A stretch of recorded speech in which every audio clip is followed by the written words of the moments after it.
The woman actually took a lifeless handsome doll as her lover. Kasumi is the most popular doll maker among young women today. She is famous for creating countless handsome male dolls. Each of these dolls is stunningly beautiful and lifelike. She is constantly surrounded by admirers, but she skillfully turns down every man who expresses interest in her. She explains that with the company of her dolls, she no longer feels lonely. In Kasumi's home, there is a mysterious and special room. Inside, there is a male doll, the same size as a human. This doll's appearance is extraordinarily handsome. Every day, after finishing work, Kasumi returns to this room and confides in the doll about her emotions, joys, and sorrows. Gradually, she falls deeply in love with the doll. She even engages in activities that lovers would do with one another. One day, a young girl named Yuki comes to Kasumi's house. She is a housekeeper chosen by the doll distributor to assist Kasumi, so she can focus more on creating her dolls. At first,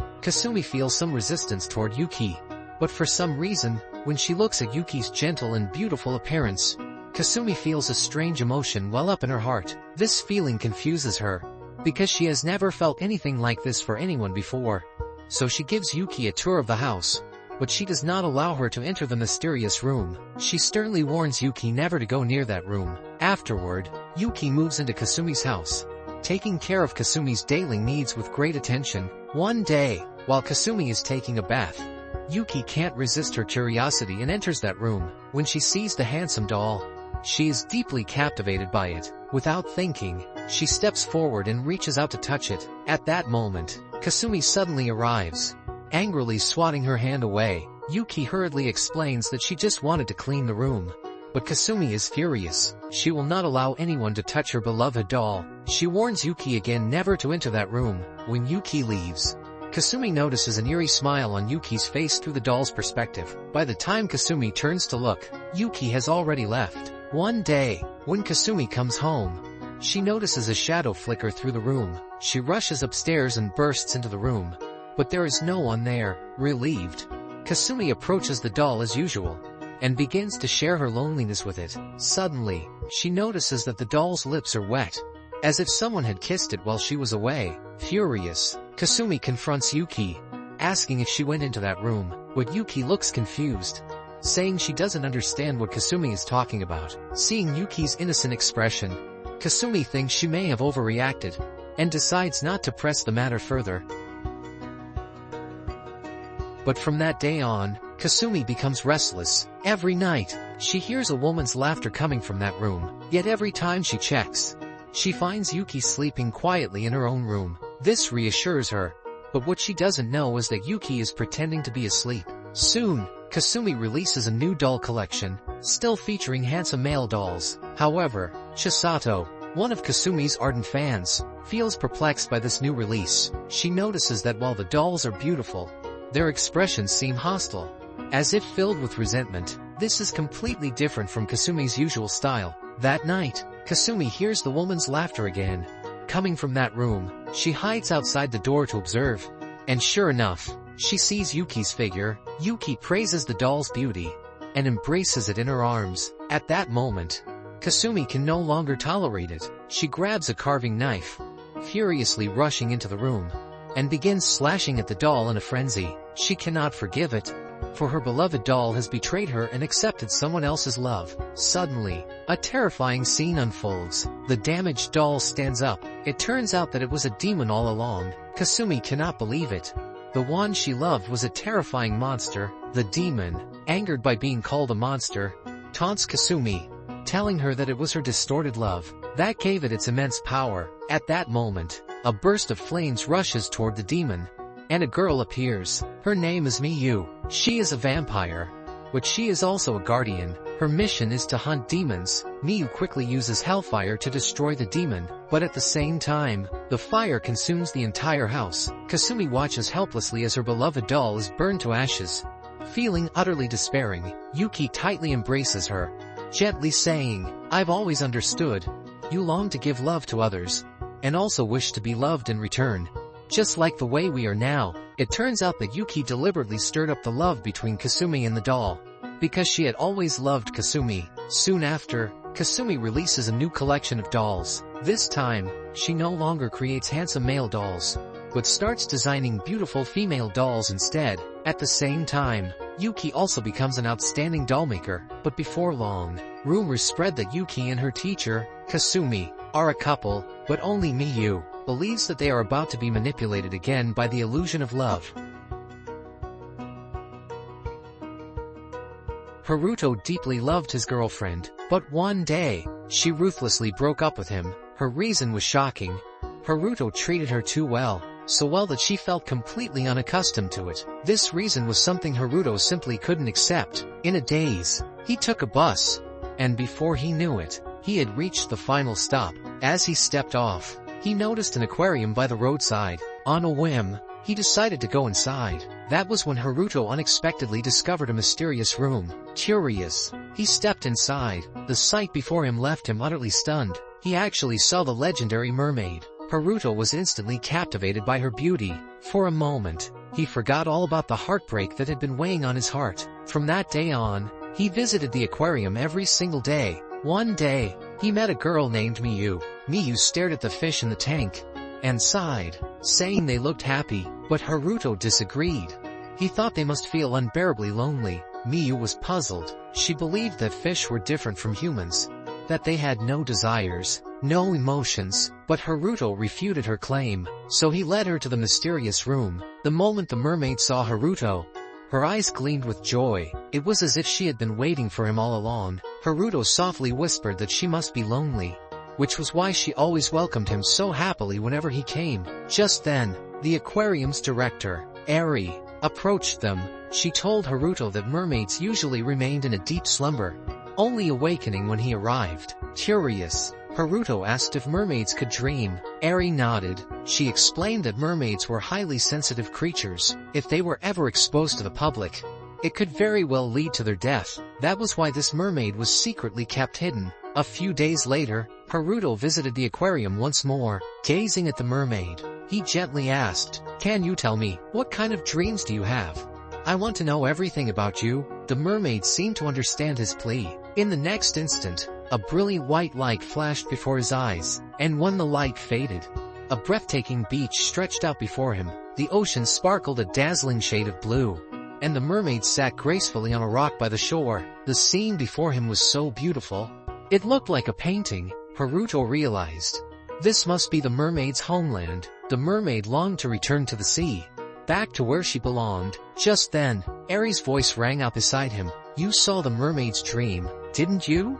Haruto replied, "She wants to go home. That place must be the South Sea." Eri nodded. "Yes, that's where she was born." Haruto pleaded with Kaido to release the mermaid, but Kaido shook her head. "I can't. Her home no longer exists." That ocean had been devastated by human pollution. Haruto refused to believe it. He begged Miyu for help, hoping she could find a way to return the mermaid to the sea. But Miyu told him to give up. She didn't believe mermaids could dream. She thought that everything he had seen was nothing more than his own imagination. The mermaid was simply responding to his own desires. Haruto didn't understand. Why couldn't anyone see things the way he did? All he wanted was to help the mermaid return home, but he wasn't going to give up. He went back home, gathered everything he needed, and made up his mind. He would rescue the mermaid himself. That night, he secretly snuck into the aquarium. Climbing the ladder, he reached the top of the tank. Then, without hesitation, he leaped into the water. He stretched out his arms toward the mermaid. She swam toward him gracefully, but in the next instant, her mouth suddenly opened wide, revealing razor-sharp teeth. She lunged at Haruto viciously. Miyu stood nearby, watching the horrifying scene unfold. Without hesitation, she summoned her demonic companion Larva. Larva raised his weapon high, and with a single mighty swing, shattered the massive tank. Water gushed out, and the mermaid was thrown to the ground. In that moment, her beautiful facade faded away, revealing her true, monstrous form. She was no mermaid. She was a demon. Miyu wasted no time. She unleashed the flames of hell, and banished the demon back into the darkness. Then she turned to Eri and asked, "Are you sad? Because you just lost your most precious source of food." Eri was no ordinary human. 700 years ago, she had eaten mermaid flesh, granting her eternal life. but Eri told them that the legend was false. She had already begun to age. She only had 100 years left to live. That was why she had kept the mermaid captive. She had been hoping to prolong her life once again, and all the young men who had been lured to the aquarium had become the mermaid's prey. Eri was deeply conflicted. She feared the loneliness that came with immortality, yet she was also terrified of dying. She begged Miyu for help. She had heard rumors that Miyu could trap someone in an endless, blissful dream, but Miyu refused. Eri had already made her choice. She had abandoned her humanity for the sake of eternal life. Humans experience sorrow because they are bound by the cycle of life and death, and that is why they can also find true happiness. But Eri, she wanted both immortality and happiness, and that, Miyu said, was simply too selfish. A few days later, Miyu encountered Haruto's ex-girlfriend at a bus stop. The girl admitted she was waiting for someone important. She had said something cruel to him before, and now she regretted it. As the bus drove away, she thought she caught a glimpse of Haruto's figure. It was only in that moment that she finally realized how much she truly needed him, but it was too late. Humans are always like this. It's only after losing something that they finally learn to cherish it. Rina was a beloved teacher, admired by her students, but unexpectedly, she became the target of bullying and threats from 3 girls in her class. A few days later, one of the 3 girls, Hannah, died under mysterious circumstances. Kaito, a male student, happened to be at the scene of the incident. By chance, he caught a glimpse of a shadowy figure. When he saw the bite marks on Hannah's neck, he immediately realized the person he had just seen was a vampire. The next day, a new transfer student arrived in class. To Kaito's shock, the girl named Miyu was the exact same figure he had seen at the crime scene. Hannah's mysterious death sent waves of fear and unease through the entire class, but Kaito secretly felt excited. He believed he was the only one who knew the truth, so he deliberately brought a book about vampires and placed it in front of Miyu. He whispered to her, "I've seen a vampire before, with my own eyes." But Miyu neither admitted anything, nor showed the slightest interest in talking to Kaito. Lately, the harassment and bullying toward Rina had become even more frequent. It was making her life unbearable. The only comfort she had was confiding in her pet lizard. Every day, she lived in fear, afraid that her secret would be exposed. If that happened, not only would she face punishment from the school, but she would also be met with disdainful stares from everyone around her. In her inner turmoil, she even thought, if only those girls could just die. But her rational mind told her that such thoughts were wrong. She never actually wanted to harm anyone. All she wanted was to escape the endless threats and torment. Kaito, still searching for evidence to prove that Miyu was a vampire, followed the descriptions in his books. On the night of a full moon, he wandered the streets, hoping to find clues, but instead, he stumbled upon another girl from his class, lying dead. Like Hannah, her body had been completely drained of blood. Not far away, he spotted a figure. Immediately, he gave chase, but the shadow he saw was just an illusion created by Miyu, because she disliked being followed. The next day, Kaito saw Miyu meeting with Rina in the greenhouse. He assumed that Rina would be Miyu's next target. Panicked, he rushed to Rina's home and warned her to be careful of Miyu, otherwise, she would be in danger. But Rina dismissed his concerns. She didn't take his words seriously. Frustrated, Kaito left her house. On his way back, he unexpectedly ran into Miyu. Miyu warned him, "You should really stop meddling." When Kaito turned around, he was shocked. Miyu's reflection was visible in the mirror. According to everything he had read, vampires weren't supposed to have reflections. With 2 of the 3 girls already dead, the last remaining girl handed Rina a crucifix. Rina reacted with extreme discomfort. Kaito watched from the sidelines, puzzled. Why was Rina afraid of the crucifix? But only Rina knew the truth. That cross was not a gift, but a threat. The truth was, Rina had a secret, shameful habit. She was a kleptomaniac. She had only stolen something once, but it just so happened that those 3 girls had seen her. She tried to apologize. She tried to explain, but it was useless, because those girls also had a habit of stealing. They had dirt on Rina. They forced her to comply with their demands, tormenting her even more. This secret became a nightmare that haunted Rina, tormenting her mind every single day. Her spirit was on the verge of collapse. A demon sensed her weakness and whispered temptations into her heart, luring her into darkness. At last, Rina's patience snapped. She had to confront the last girl. Kaito watched from the shadows, but before Rina could do anything, a demon suddenly appeared behind her, and in an instant, it slaughtered the girl.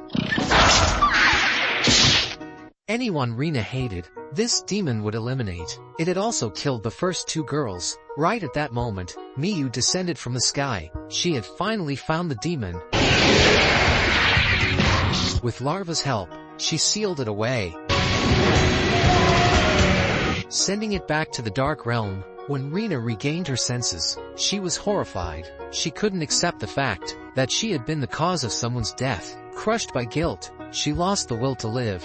Miyu felt deep pity for her. She understood. Rina had simply been used by the demon. So, instead of punishing her, Miyu granted her a beautiful dream, one without pain or sorrow. Since then, Rina has spent every day in the flower room, while her time seemed to have frozen there forever. Miyu helped her forget all the pain. For her, this was actually the best liberation.